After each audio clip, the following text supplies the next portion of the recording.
And joining us now on the line from Washington, D.C., Daniel Yergin, author of The Quest, The Global Race for Energy, Security, and Power.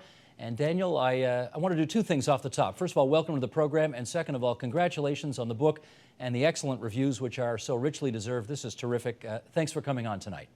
Thank you. It's a pleasure to be with you. It's been, I guess, a couple of decades almost since you wrote the prize for which you won the Pulitzer Prize. And I'm wondering, what's special about now that made you want to write the follow-up? Two things. One, the world had changed so much. There was no Soviet Union. China, which we'll be talking about in a few minutes, was only a few sentences, really, in the prize. It's the only country that gets two chapters of its own in the quest. We've had climate change has moved to the fore, so is shale gas. And as you observed, the nuclear accident in Japan, the Arab Spring, so much had changed. The other thing is I wanted to deal just not with oil, but the whole spectrum of energy, from oil to renewables to efficiency to climate change, natural gas, electricity, and put them all into a framework so that people would see how these things fit together and have perspective on really what's going to be our energy future. We've just gone through an election campaign in this province of Ontario, from where this broadcast emanates, in which, believe it or not, renewable energy was, if not the number one of the biggest issues in the campaign. The Premier of this province aims to be the number one jurisdiction in the world when it comes to renewable energy. Can you, and your book, I have to say, I think paints a fairly rosy or optimistic picture about the role that renewables can play in our energy future. Why don't we go from there and have you give us a couple of examples of why you think that's the case? I think that's the case, but I think you have to keep scale into focus and timing of it. And that ties in very much to costs, what people want to pay for their electric power. And I think that we're still kind of going through a transition, and it's, sometimes people think that you can make it happen very quickly, but there are challenges, particularly when you also have to think about the economics and employment. So you like the idea, but you're not sure it's worth 80 cents a kilowatt hour? Is that what you mean? Well, I think I'm saying, yes, I think at a time when, so much of the world is worried about unemployment, you have to kind of balance the two. There's no question, and I emphasize in the quest that we're seeing a rebirth of renewables that really started around the turn of the century, that wind went from being an immature technology to being almost a conventional energy. Solar costs have come down. But you still have to see them in the larger context of everything else, and keep in mind the overall scale of the energy business. Is that why 15, 20 years down the road you still don't see renewables making up much more than, say, 15 to 20% of our energy mix? That is based upon what we know today. Obviously, there's room for innovation to change that, but a lot of it is also based upon what we see happening in the developing world, where the countries like India and China are very focused on economic growth, and still, even though they're making moves towards renewables, are also continuing to add substantially to their conventional energy production, including using coal. Now, I know the technology for fracking, getting natural gas out of rock, has been around for a couple of decades, but really not in a big way until just now. You know that the concern that people have expressed is that it's not environmentally safe and uses far too much of our water supply, but you've looked into this. What do you think?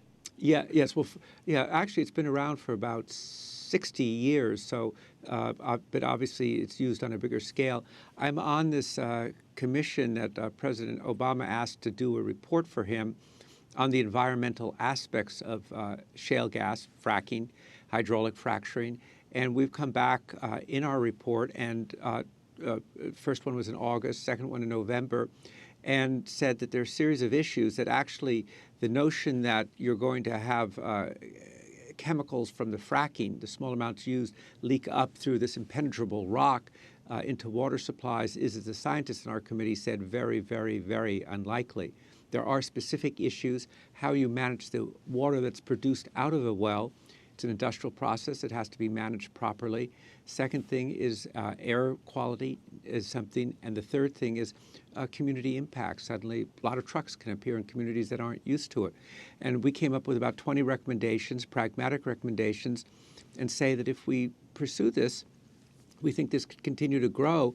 And the thing that people kind of is sort of debating, should we do it or not? In the United States now, it's already 30% of natural gas production, and it was almost nothing 10 years ago. So it's developed very, very fast. So whether we want to do it or whether we don't, it's happening. We got to get used to it. It does, and I think it's important to kind of look realistically at it. And one of the things we said, there's a need for measurement. It's kind of a remarkable story that throughout the quest, one of the things that really kind of motivated me was to understand where do things come from. For instance, how did wind come about? How did we get the modern wind industry? And I also looked at where did the shale gas industry come from? And although it seems to have burst on the scene in 2008, it was actually about 25 years in development, which kind of underscores one of these basic themes, is that there's long lead times in whatever part of the energy business you're looking at. Let's talk oil.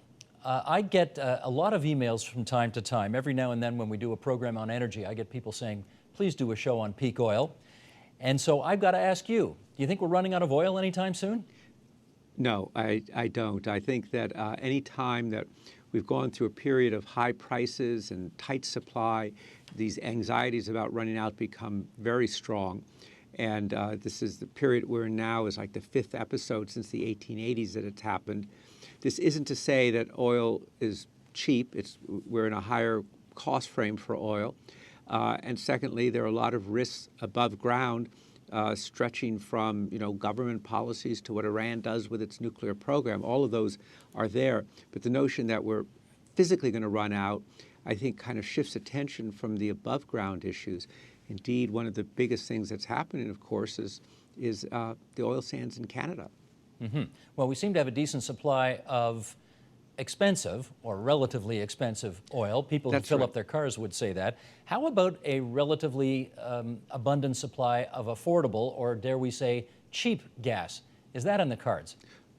I think that we've entered a different era for oil, partly because of, again, what we'll be talking about shortly, the emerging markets and this surge of new demand from parts of the world that really were not major parts of the oil market a decade or two ago.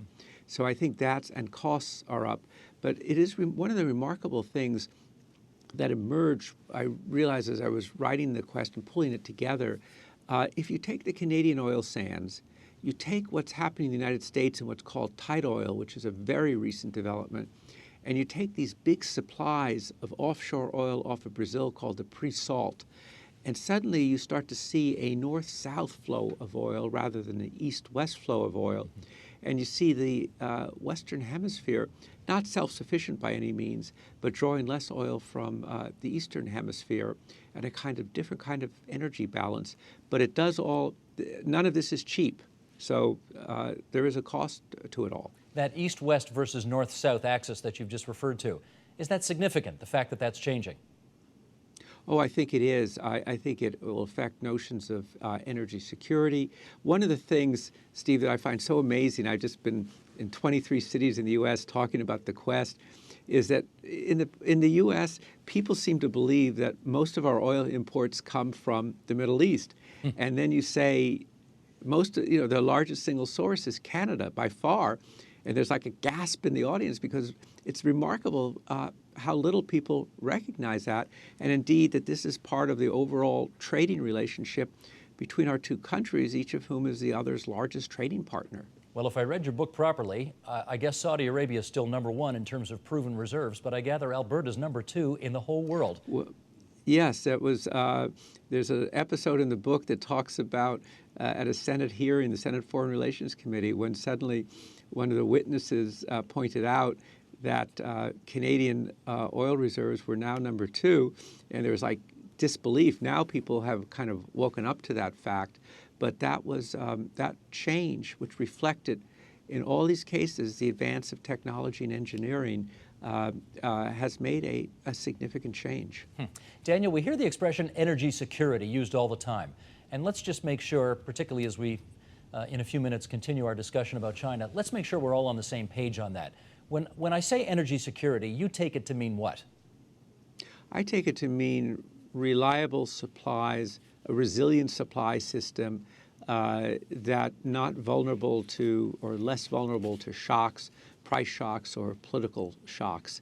So in a sense, it's a relative term, but I find energy security a very helpful concept rather than what at least we often hear in the U.S., energy independence, because that's kind of, I think, misses the point. There's a trading network, but I think energy security is a fundamental starting point, and I think it really has been a fundamental concern going all the way back to before World War I, when Winston Churchill converted the Royal Navy from coal to oil, and suddenly Britain was not depending on coal from Wales, but oil from, of all places, Iran, Persia, and that kind of brought these issues to the fore of energy security. But given the nature of how dangerous the world is today, presumably energy security means Canada is going to be America's best friend for a long time more, because Saudi Arabia doesn't look so safe, Iran doesn't look so safe, Libya doesn't look so safe. Is that fair to say? Well, I think so. If the latest report from the United Nations about Iran's nuclear weapons program kind of just codifies what everybody in the region thinks, and I think that issue hangs over the Middle East. And so I think this relationship, which is already deep and intense between Canada and the United States, is a very important bulwark of security, and energy security in turn underpins how our economies do. So when we say energy independence, does that assume that America has its own sources opposed to Canada, outside of Canada? You have now put your finger on a very important point, because I hear that question all the time about energy independence, and then I raise the question, but wait, Canada's a separate country from the United States, but we're very closely integrated. Canada and the U.S. have pretty good relations, and so I think that, I think that's one of the flaws in the whole concept of energy independence, because it's, really the flows of energy are part of an overall flow of trade and investment between the two countries that's of critical importance to both. Not to be a smart aleck about this, but do American legislators know that we're a different country up here and they probably can't just have whatever they want whenever they want it?